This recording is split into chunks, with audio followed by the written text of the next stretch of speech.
అతి సుందరుడా నా స్తుతి సదయుడా, కోటి సూర్యకాంతులైన నీతో సమమగున.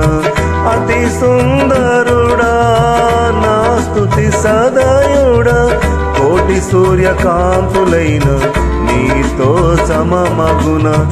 ఎనలేని నీ ఘన కార్యములు తలచి స్తుతించుచు నిన్ను మహిమ పరతును. ఎనలేని నీ ఘన కార్యములు తలచి స్తుతించుచు నిన్ను మహిమ పరతును. సర్వాధికారివి సర్వజ్ఞుడవు, సంపూర్ణ సత్య స్వరూపివి నీవు.